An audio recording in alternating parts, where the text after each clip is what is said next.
Hey. Hey everyone, how's it going today? Super excited to have everyone join. We'll give everyone a couple of minutes to run to their laptop, grab their lunches, and all that kind of good stuff before we jump right into it. But we're excited to have everyone today. How are you doing today, Mark? I'm doing pretty well. It's finally getting warm here. How about you? I'm good. It's been about 100 degrees where I'm at in southern Utah, so we're definitely warmed up, ready for summer, and things are great. It's not a Monday, so I can't complain. Right on, right on. Awesome. Well, welcome everyone. Super excited that you guys were able to take some time and join us today. And Mark, stoked to be doing this webinar with you. Loved the partnership so far. And here at BusyBusy, we're just always excited when we can partner with great companies who have the same goals for the construction industry that we do. So we'll give everyone one more minute. Numbers are starting to slow down a little bit, and then we'll dive right into it. Do an intro and all that good stuff. Awesome. And remind us all, Mark. I mean, I'm here in southern Utah where it's really freaking hot already. Remind us where you are up in Canada. I'm about an hour and a quarter north of Toronto. So we're having our second spring at the moment. So it got warm and then it got cold and then it's getting warm again. So yeah, as soon as June, July hits, we'll have good temperatures, but it's taking a little bit of time to warm up this Yeah, year. yeah, good deal. Well, numbers are pretty well slowed down at this point, so let's jump right into it. All right. Well, Bracken, thanks for hosting this with me, and thank you Of for, course. BusyBusy to provide the platform. This webinar is about ditching the guesswork in our contracting businesses and making decisions that actually make money. And so, quick agenda here. We're going to do an intro to Strux as well as BusyBusy. We're going to get into changing direction in your business faster and why changing direction is so important. We'll talk about the data you need to make those decisions to change direction. And then we'll have put everything together and show you how it works all in action. And then we'll do a wrap up with a few links for everyone that's in attendance to download the template and some other free stuff from myself and BusyBusy. Awesome. So BusyBusy, as most of you probably know, is a time card app for the construction industry and other remote industries. Bracken here is representing BusyBusy. Strux is an accounting firm that helps contractors and builders with systemizing their businesses to make and keep more money. And that's, foundational to the success of any business. Have good systems in place to make sure that you can track the money that you're making and keep more of it. So jumping into the first agenda item there, so changing direction faster in your business. The ability to adapt and change is the single most important trait for a business owner.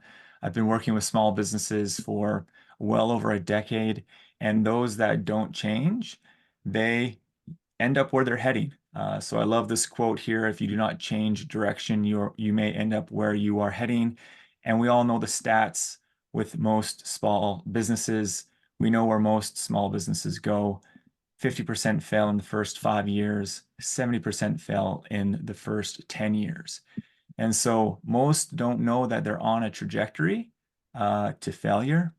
Most businesses fail, then succeed. More businesses fail than succeed, and most run out of cash. Now, running out of cash is a symptom. It's not the cause of a business going bankrupt. Although people say, oh, you run out of cash, cash flow's tight, whatever it may be.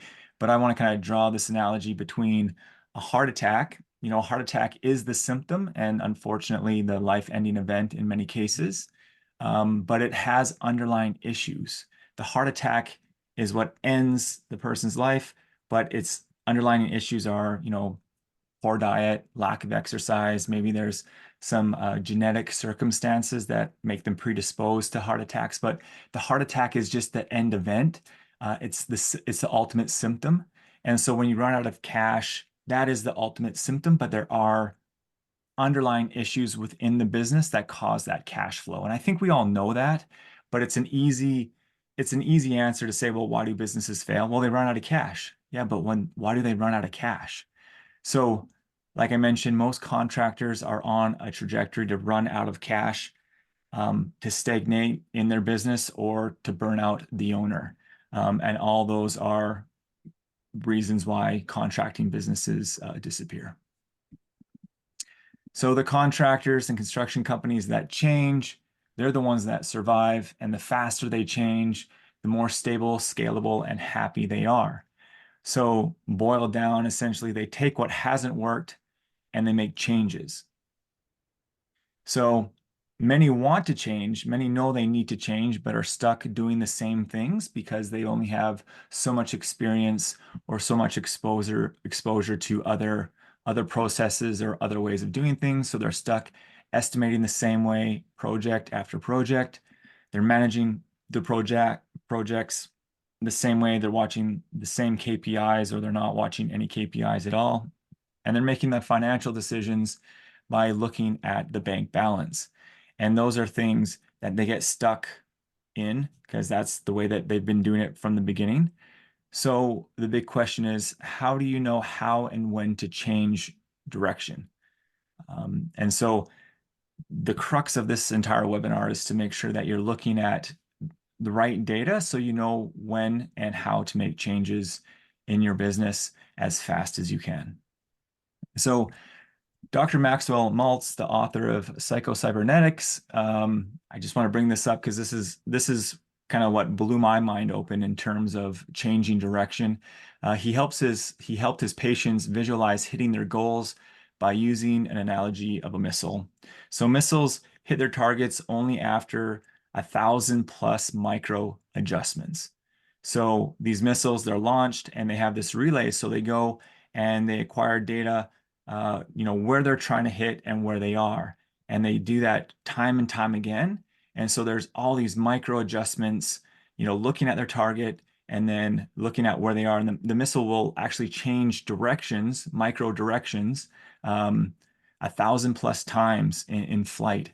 Now, I'm not condoning, warfare and missile attacks, but this just helps us understand that even missile technology is not precise in just one shot, but only after evaluating and correcting its position, frequently, time and time again. So there is an important component to when you're doing something, that's long-term, building your business, you have to make micro adjustments all of the time. You're not going to hit that bullseye the first time. So how do we know how and when to change direction? We review our data and results baselined against our goals and targets. So if you don't have any goals or targets, it doesn't really matter, what your data is telling you because you don't know what you're benchmarking that against or baselining that against. So it's important to have goals and targets. We're not going to get into that in this webinar. Maybe that's another topic that we'll do, Bracken. But right now, we're going to focus on reviewing our data and results frequently so we can make those micro adjustments fast. So there's a lot of data that you can measure in your business, but there is some data that will tell you how you're doing and how you can be better. And we're going to focus on those data points. For contractors, you need to look at your project data, period. Looking at your data for the entire business isn't super informative. Yes, you give your information to your accountant at the end of the year. They'll crunch some numbers and you'll know how much you need to pay in taxes. But at the end of the day, you need to look at the individual project data to understand how your business is doing and what needs to change. Your business is the accumulation of all of your projects. So when you fix your project economics, you'll fix your business, cash flow, burnout, and overwhelm. Now that seems simple, but that's how businesses grow. They get their core service down pat. They understand the economics and finances of everything that they do, and then they just dial it in and they repeat, rinse and repeat. And that's how businesses grow. And I've seen this with dozens of contractors that have done it well and other contractors that struggle because they don't have the systems in place to gather the right data. So 3 phases of project data. We have estimating, execution, and evaluation. So estimating is the calculating of that data. Execution is capturing that data in real time, and then evaluating is comparing that data, so your budget versus actual, and pulling that apart and trying to understand, where you went wrong in the execution of the project. So estimating, again, calculating and setting targets. So we're going to get into a spreadsheet, how you can build a really good estimate and how you can know your numbers for the project before you even get the client to sign the quote or accept the job. And then we'll get into executing, which is completing and tracking the work. A lot of contractors are good at completing their work, so they get paid, but they don't track the work because they don't have the systems in place. So we're going to look at how BusyBusy can work with your estimate and evaluation portion of your data. And then finally evaluating, identify what went right and what went wrong. And so looking at the metrics of those projects. And there's a lot of things that you can look at within a project, but there can be overwhelm. A lot of contractors, they'll open a spreadsheet and they'll freeze up because you don't do numbers. I do numbers, and I still freeze up sometimes when I open big spreadsheets. And so we want to make sure that we're looking at a few select KPIs, so key performance indicators, regularly to make sure that we have a baseline to understand where we need to be to make sure our projects are profitable. All right, so everything in action. We're going to build the estimate. Now keep in mind that, estimates are more important for projects that last, 2-3 days to 2 months. So this is not for home services. So if you are doing services as a plumber or an electrician, really nailing down your hourly rate is a better approach to this, not an estimating template like I'm going to share right now. So we want to focus on standardization and systemization because efficiency and speed are absolutely crucial for delivering a really good estimate to your client quickly. I work with a contractor that does $50,000, $60,000, $70,000 bathroom and kitchen renovations, and he can deliver his estimate within 36 hours. We're talking, a very narrow time between when there is the initial conversation and delivering an estimate. It's because he has a really good template and he knows what things cost him. And so, there is enough data that tells us that speed increases win rates. So according to research by HubSpot, proposals sent within 24 hours of a meeting or request are 60% more likely to be accepted by those sent later. So you win more when your estimates are sent faster. There's a ton of data to support that. And then impact on conversion rates. So InsideSales.com reported that the likelihood of conversion drops by 10 times if a proposal is delayed by more than 1 day.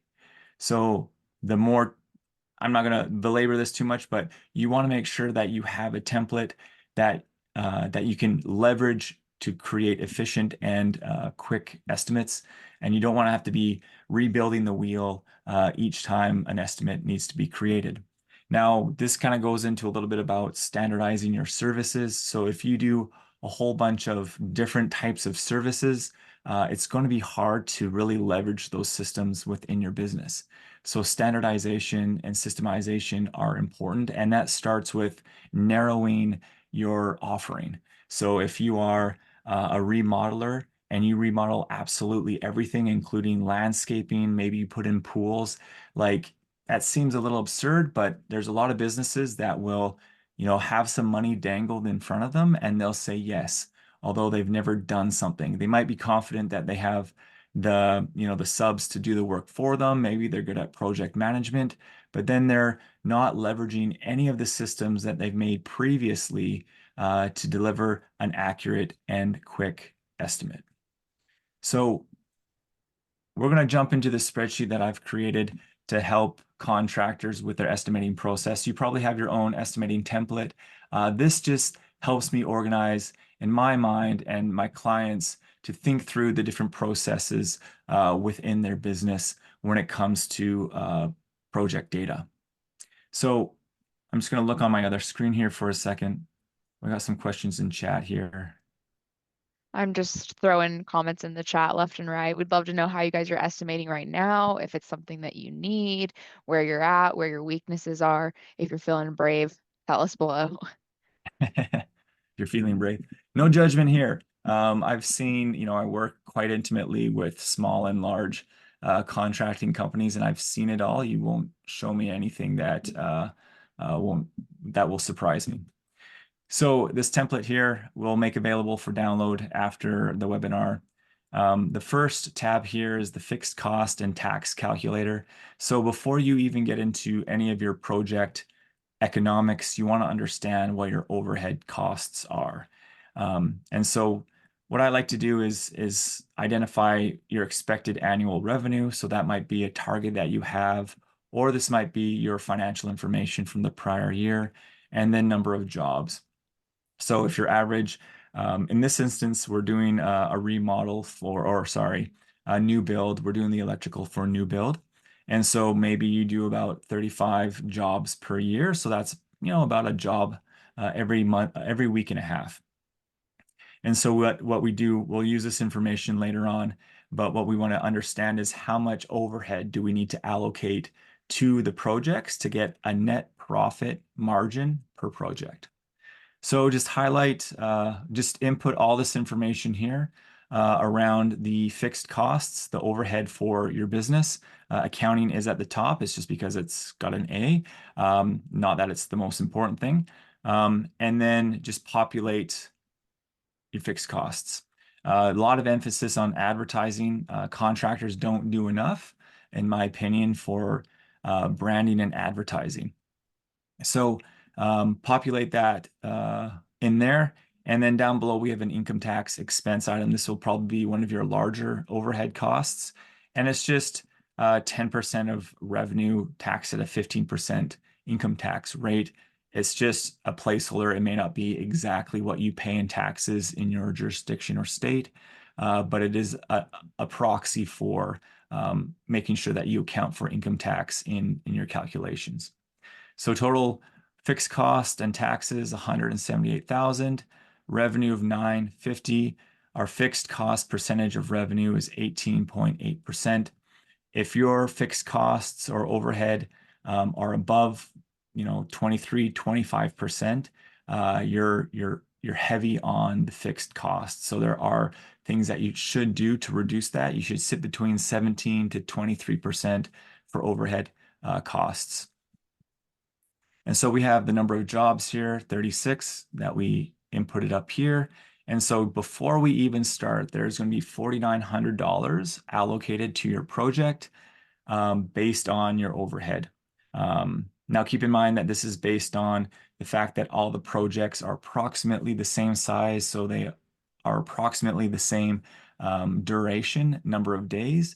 But if you have projects that last 2 months versus projects that last a week, you might want to allocate them based on number of days in the year, opposed to a fixed, percentage based on the number of projects that you run in a year.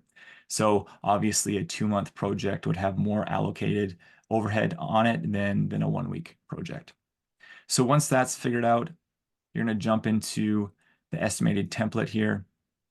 So up above, we have quick explanation that you can edit the information in the yellow cells. You can put the job name in here. And then very first thing is we have labor rates for the individuals that are going to work on the team. So we have maybe the project manager, we have a journeyman, and we have an apprentice. You can change these to whatever you want. But yeah, there is a distinction between the labor costs of the team members on your team. So understanding those, I have an asterisk here as well. We want to adjust it for the full labor burden. So if the rate is, if you're paying your apprentice $25 an hour, you usually need to add 20 to 25% on top of that for the true labor burden that employee costs. So just make sure that you're including the labor burden in these numbers. And then down below, On the left-hand side, we have the stages and tasks. And this is important because you want to, and we'll get into this in just a little bit with BusyBusy, we want to make sure that we track things by cost code or phase within your business. Because I see this too often, they create an estimate, but all their labor is lumped into one line item, just one. And you're like, well, labor is your most important cost to understand in any project. And if there's no detail in it, doing any sort of analysis or review is going to be near impossible because everything's been lumped into one cost code. So again, this is for a new build electrical uh, project. So we have 16 cost codes related to this project, from site setup, installing the main panel, running, setting up a conduit if you need to bury that main feed from the services, and then running that main feed, installing a sub panel if that's required, electrical boxes. We're doing the rough in, then we're going to run the wire, then we're going to tie in all the circuits to the panel, and then we're going to install some fixtures, and then do all the pretty, uh, you know, installing switches and whatever it may be. And I'll jump in here for a Specialty second, plugs. Mark. Yeah. One thing that we see a lot here at BusyBusy, I mean, we're bringing on about 300 new clients every month. And Mhm. I would say 70% of them are not keeping track of any type of cost code or phase or task. If you guys use QuickBooks, it's called a service item. So basically just keeping track of what's actually happening on the job site. And you can look at a list like this and be like, ah, man, I would love to keep track of every minute, every, second spent on each of these things so I know where we're most profitable. And it's hard to go from 0 to 100, right? So when we bring on 70% of these clients who aren't doing any of this, the big recommendation there is start with, 3 to 5 cost codes. Maybe it's even prep work, actually working on the project and then doing cleanup after. Like starting there for your employees to kind of get that muscle memory going and figure out, okay, well, why are we spending for a painter? Why are we spending so much time of our lead painter's salary spent prepping for a kitchen repaint? It's like we need to get somebody out here who's, you know, not as expensive or maybe even slightly less skilled that we can do some training with and have them be doing the prep work so we can have our main painter out there actually painting. And I know you're going to get into that, but I think looking at this list and being like, I'd love to see all of that. It's like, how do I get there? Well, how do you eat an elephant, one bite at a time? So going there and steps to help you succeed is something we see huge amount of our clients have success with. Absolutely. And that's, working with a new client on my end, it's exactly that. Just, when I said, what are the phases of your project? And he kind of just stopped. He's like, well, what do you mean? I'm like, well, let's talk about setup, let's talk about prep, and then let's talk about, Hmm. doing the work, and then the cleanup and the inspection and the handoff. And he's like, oh yeah, yeah, that makes sense. But Bracken, you said it exactly. Um, just, yeah, bit by bit, start with a few cost codes up front, and then get more and more granular. And you'll find that if you incentivize your team around, obviously project success, but also individual success, you'll have a lot more buy-in from the individual employees. Yeah, So 100%. yes, 16 cost codes is quite a bit. This is kind of like the Cadillac of how you want to set up your Exactly. cost codes. But again, you can trim it down to three or four codes when And still starting see out. a huge difference in your data. Um, but yeah, Mhm. you hit the nail on the head there. So once we have, the stage set up, so the cost code, you can get, again, this is a little more granular, but this might be not necessarily how you track the time or track your team, but how you visualize the project. So you make sure that everything's kind of captured in there. So for each component, there is typically, site prep. There might be, you know, there's a lot of labor in there. There might be a little bit of materials in terms of consumables that you'll use in the site prep. And then I guess what I was trying to say is that for each cost code, there is a materials component and there is a labor component. And so you'll see that there are materials you'll need for laying the conduit, and then there'll be labor for actually putting that conduit in the ground or digging the trench, whatever it may be, and then burying the trench afterwards, and then running that main feed to the panel. So this helps you really kind of break out the materials and labor component of the job. And so down below, we have total materials. And after all of those hours have been attributed to project manager, the journeyman, or the apprentice, we have total time below, so total hours, and then we divide it by 8 to get total days. So you can see here that, yeah, like I mentioned before, you're doing a job about, a week and a half, maybe a little bit longer. And then you have total labor calculated in there. And then your price down below, you have your materials markup of 10%, which is common. You can mark it up more. And then we have our labor markup, which is 200%, which a lot of people kind of shy away from. They're like, well, that's a pretty massive markup. But in reality, you have to have a significant markup on your labor because that is going to be the driving force to create that profitability in your business. And I'll get into that in just a second here. So you can see our labor prices have increased substantially because they're marked up 200%. And then we have our total price. So there is our price to complete the service for our customer. So we have our materials and labor there. This is a $27,000 quote for new electrical. And so that's how we build our estimate. Now, we're going to get to the component of execution, and this is where, BusyBusy comes in. So we are going to calculate our material costs, but then we also want to track our time. So I'm just going to jump over to BusyBusy here. And Bracken, you're the expert here, so please step in if you have any comments to add to this. But I've already set up the cost codes in this. I've set up the project, and I've also created a budget. So I'm just going to jump into this budget here. And the cost codes match the cost codes on my estimate. And I think that's important. So, when you pass this off, the dream is to make sure that you build a team around you. And so when you pass um, this off to an estimator, a new estimator on your team, everybody's on the same page when it comes to cost codes and how you build these estimates. So our cost codes in the estimating template match the cost codes in BusyBusy here. And so I've put in the labor hours and the cost around that.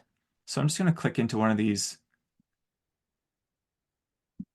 cost codes. So you can see that I'm just going to jump back to our template here. So we had in our estimate, we had 3 hours for the project manager, and we had 3 hours. Actually, that's what they completed. Then we had 2 hours for the site prep, and we went over that a little bit for our site prep. And so when they were tracking that in BusyBusy, you can see that they went over time with that. So, we went 10% over our time as well as 8% of our budget based on that. But instantly, we have that information because they're tracking time in BusyBusy. So we have this at our fingertips.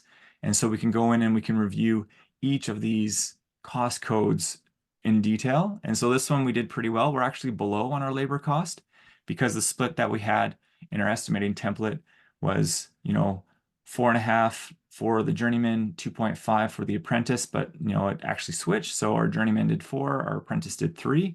And so we were low for the journeyman, high on the apprentice. Same number of hours were completed, but at a lower cost because our journeyman was doing less. And then we can go through all these cost codes and see that, okay, we're over on this, we're over on that. Okay, we've hit our budget here. So I love BusyBusy for this reason, that you can see this granular detail quite easily. And you can transfer back if you want to this template. And just to go through kind of what we're seeing here. So for the materials, once we've um, entered the material costs, you'll see if there's a difference, it populates red. And if it's below or on budget, it's going to remain green. And then you'll see that we went over budget by $60 on the materials component. And then you drop in the hours for the labor, and you can see quickly that we're over a little bit on, on the site prep and the main panel setup. But this information mirrors what we have in BusyBusy. So BusyBusy is great because you can track it in real time. You're watching the execution unfold. And then we want to get to the analysis part, so the evaluation here. So at the end of the day, you can see that our PM was an hour and a half over, costing us $90 that we didn't budget for. And it doesn't seem like a lot, but I'll get into kind of the results afterwards. Our journeyman was 3 hours over, and the apprentice was 4 hours over. But we have granular detail to see where we went wrong.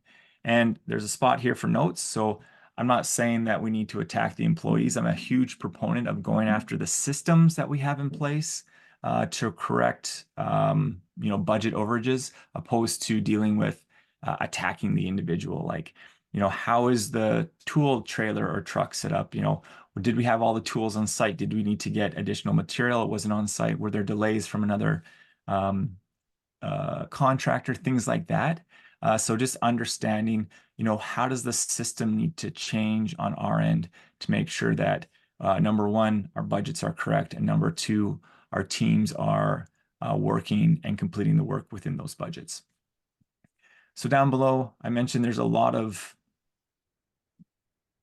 data that we can get overwhelmed with, but just looking at this, so we have an estimated here, the estimated KPIs. How do you track those issues that come up, i.e., was there another contractor in the way of us getting our work done? So I'm just going That's to a pause. really So Lindsay, great question, and that's communication with your team. I think you can't do the after action review or review the project 3 or 4 weeks after the project is done, because nobody's going to remember. But when you see that there is a hiccup in the cost code of site prep, maybe you're an hour over budget, just say, hey, send a message to the crew lead or to the individual, just like, hey, what happened? And instead of saying like, you went over budget, just like, what happened? Oh, we had to do a little bit of work because the plumbers were taking up, a bunch of space and we couldn't get in right away. It's like, okay, so not only do you understand the problem, but now you have ammunition to go back to either the GC or maybe the builder or directly to the client and say, hey, there was this issue that was out of our control, and we need to put in a change order for this issue. And then you can actually recover your costs that way. And now you'll have to understand how the GCs and builders work and if that's going to be accepted or not. But at least it gives you support to make sure that your projects remain profitable.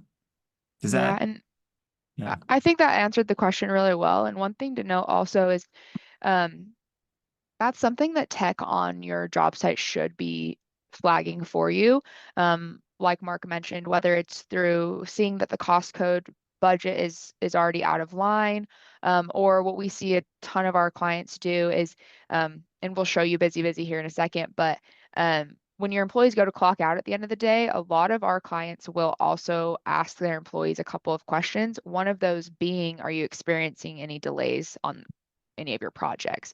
Secondarily to that, like, do you have the materials and do you know where you're going for work tomorrow first thing, just to help flag that information and make it, I guess what I'm trying to say is prepare for it rather than being like, oh crap, we're behind. What happened? Where it's like, hey, I'm actually asking you every day and I'm making sure you're ready for tomorrow. And something we say a lot here at BusyBusy from a job costing side, a tech side, a safety side is an ounce of prevention is worth a pound of cure. And that really goes into play with just giving your team the tools that they need to succeed. that's awesome. Yeah. So there's, you need to have the system. We'll talk about this in just a little bit. Keep getting ahead of myself here, but yeah, you need to let the system do the heavy lifting. when it comes to tracking the team, because it's easy. I worked on a small landscaping crew for a couple of years during college, and I was the foreman on site, and I saw the business owner every day, so the communication was fluid.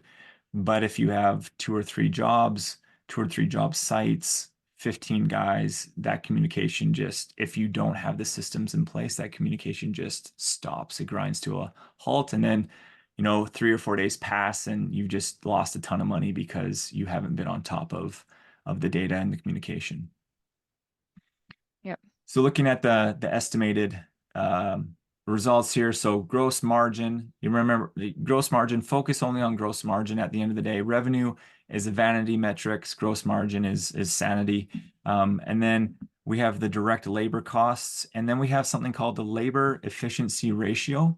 And this is something that goes kind of undetected, but it is a canary in the coal mine in terms of, is your business going to survive? If you don't have a labor efficiency ratio of at least 2.0, you are on a downward trajectory. And the labor efficiency ratio is just, how many dollars of gross margin do you have for a dollar of labor? So if your gross margin barely pays for your labor, meaning there's little extra for your overhead as well as profitability for reinvestment into your business, you're not going to survive. It's going to be hard. So I always say make sure you have a labor efficiency ratio of at least 2. And you can see here, we're just going to change this. We're going to drop this down to 150 here for a second. And the labor efficiency ratio drops to 1.7. That's not good. That's not healthy. You're like, well, I'm marking up my labor by 1.5%, or sorry, 150%, 1.5 times.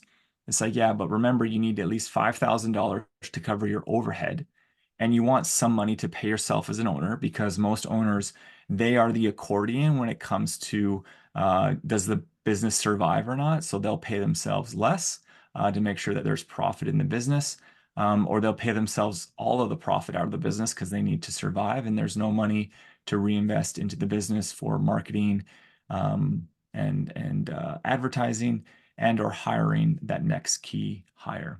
So again, this is all formula driven, so you can play with the numbers here and see how that responds. So we're just going to put these back up to 200.